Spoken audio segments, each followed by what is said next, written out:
quite a few years ago, I had quite a severe mental breakdown, and it was quite a surprise for me because it came out of the blue. I wasn't expecting it. It just happened so quickly, spontaneously almost, and it left my life in tatters at that time. Because I was in a fairly well-paid job and things were looking up, and then suddenly to find myself, in the situation where I couldn't understand my own mental state, left me and my family in a state where they couldn't really understand what happened to me. And so my mental health journey started at that point, really. So I was admitted into hospital quite a number of months. In fact, I've been admitted several times in hospital from that point, back and forth. My life just changed. His life changed, my life changed. It was just something that happened suddenly, and I didn't know what it was, how it happened. He ended up with a mental breakdown. It had a huge impact on my life and his. Obviously, he was unwell. But there was a lot of changes to be made. We had to look at how he wasn't working, he was unwell. I had to think about having to look after him as well as work, as well as keep a roof over our head. When I reflect back, I wish that there were services available at the time. I could have done with some support for myself when his care team would come in to see how he was. I felt quite excluded at the time. I wasn't involved. I wasn't made inclusive. I wasn't, it was like, would you like to wait outside while we talk to him and things like that. Whereas when I think back, I think, well, actually, we need to be involved. As his carer, I saw everything. I knew more about him than anybody else. It was only until we found out through social inclusion at the time, I think it's partnership inclusion now, we found out from them that you can get involved with maybe perhaps doing some voluntary work, and we're very pleased with that because voluntary work is a fantastic resource for people who are looking towards their recovery. When I left hospital at that time, I wasn't sure what was going to happen to me, so I ended up going to the social inclusion team.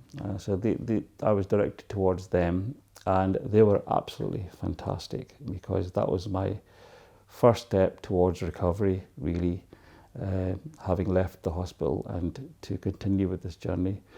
And I met with a lovely lady there, the manager of the social inclusion team, Dominica.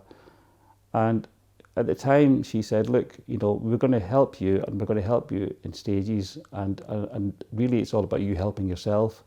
So what she invited me to do was start a bit of volunteering with her within the social inclusion office, just doing a bit of admin work and helping around, doing a bit of printing, this, that, and the other, just to build up my own confidence in work again. And as I was doing that, she realised that I was improving as I was going along.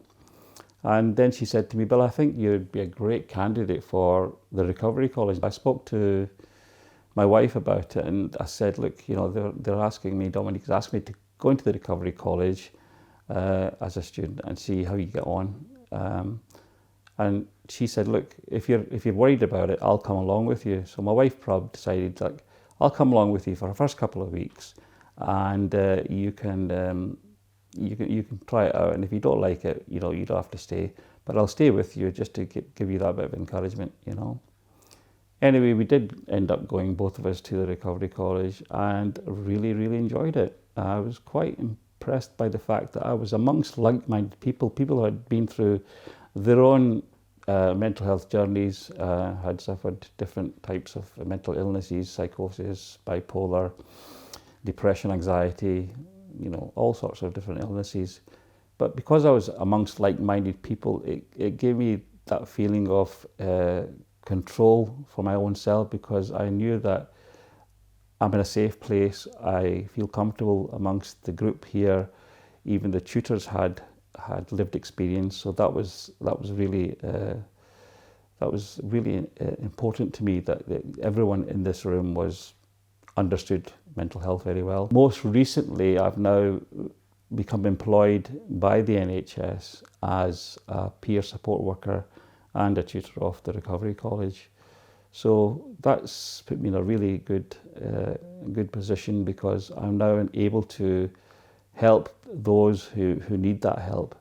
And the most remarkable thing for me was that throughout all this peer support work and tutoring, I now find myself back at Wootton Lawn Hospital, which I was admitted to initially as a peer support worker. So I'm in that position, and I managed to achieve that goal that I set off to achieve, having said to the nurse that, you know, one day I will come back here, but not as a patient, as something else. And not knowing what that would have been, I found myself now being a peer support worker, which is for me the most amazing thing. Personalised care came along the journey.